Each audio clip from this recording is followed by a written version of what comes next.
Welcome back to DCeased, right here at Comicstorian. Your home for your comics read dramatically back to you like a poor man's audio drama. Today we're going to be covering DCeased, Hope at World's End. This storyline takes place before DCeased 2 and before the heroes left the planet in DCeased 1. It tells the story of what was going on in various locations around the world in short stories, but this time we're doubling back and continuing one that was already started. Kahndaq has been overrun by the DCeased virus, and so has Black Adam. So how are the remaining survivors going to get through this? In the Jotunheim fortress, Eri and Wink step forward, warning the others of the undead army that is bearing down on the mountain fortress. They're looking to be millions marching here with Black Adam at their head. We have to assume that your friends, Hive and Nightshade, are with them, and their powers now belong to the anti-life equation. Eri tells them, if we sit here, we're going to die. If we leave, we die. Raza nods in agreement.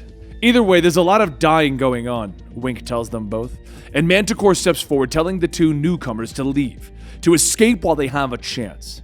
We're not really built that way, Manticore, but thanks. You're the most caring lion-scorpion man I've ever met, Wink tells him. She turns back to the group, telling them that the only way that they will survive this is if they have heroes. And Eri argues that they don't know where to find the heroes. They've all vanished ever since the anti-life equation created these rage-like zombies that are trying to take the life out of the world. The Mascara, you know, is in the Aegean Sea, Wink suggests. There are islands in the Aegean Sea, Eri argues, and Wink smiles at them. Ask for directions when you get there, she suggests. For a moment, Eri is silent. Before they can ask why Wink isn't going, the young woman steps forward, telling Eri that she wouldn't be able to survive the speed and height that they would have to climb in order to get there in time. Eri begins to argue, but Wink puts her hand on their shoulder. Every second it takes for you to realize that I'm right is a second lost, she tells them. Eri finally nods. Take me outside, they whisper. Outside in the cool night air, they pull each other close. Eri whispers to Wink, promising that they will return. I won't let you face this alone, they tell her, as they kiss. Wink teleports away and Eri takes flight. Now Eri's top speed has never been clocked. It was over Lebanon that they broke the sound barrier, and by the time they reached the Mediterranean, they were traveling at supersonic speeds. But it wouldn't be fast enough. Because back at the fortress, Raza and Manticore are ordering the defenses. They push those who can't fight higher into the fortress, while those who are capable of shouldering a weapon stand ready.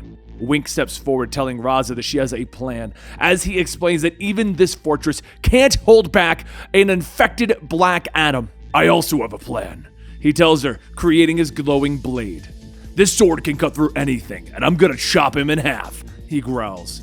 Wink nods, but knows that his plan could end in a zombie Raza. She needs him to draw Black Adam in, and Manticore yells that the army has arrived. Black Adam flies out in front. All fire! Raza orders, and the defenders open up. With the bullets doing nothing, Black Adam rushes forward, bellowing in rage.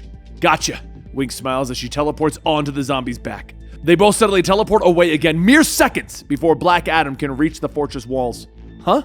It worked, she gasps. Moments later, as she reappears in the fortress and Raza turns to her surprised.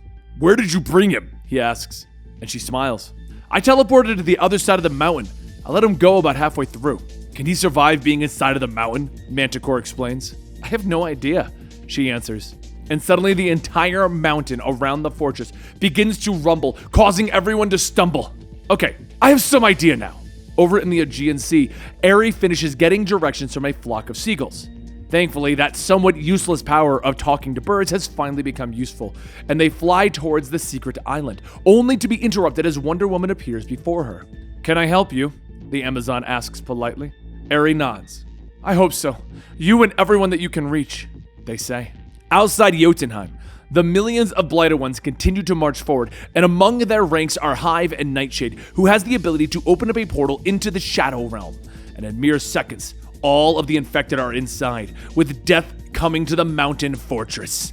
Manticore begins to bellow, madness taking over him as he tears at his own flesh. The tremors from the deep within the mountain grow more violent, with a rending tear, and the mountain is split in half. The fortress begins to topple, thousands of people screaming in fear, and there's a blur as a woman is there, catching the 36,000-ton building. The concrete fortress cracks and dents as she pushes against it, saving those within.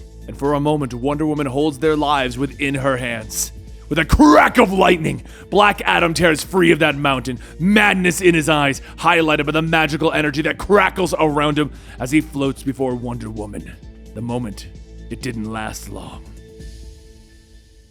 And that concludes DCeased, Hope at World's End, issue 6. Now, like I said at the beginning, this storyline's a bit weird. It's kind of like a series of short stories, but they occasionally go back to this Black Adam Kondak storyline. So it's kind of interesting to see how the whole thing plays out. I hope you guys are enjoying these DCeased short stories while we're waiting for the next big issue to come out. So don't forget, you can hit that subscribe button, stick around, hang out on our channel. We do a lot of different DC, Marvel videos. Sometimes we do a lot of indie books like Power Rangers and Turtles and stuff like that. You can also find us over on Twitter at Comicstorian and on Twitch at twitch.tv/Comicstorian for podcasting every Monday, Tuesday, and Thursday. Thank you so much for your support. Thank you for watching this video, and I'll see you next time right here.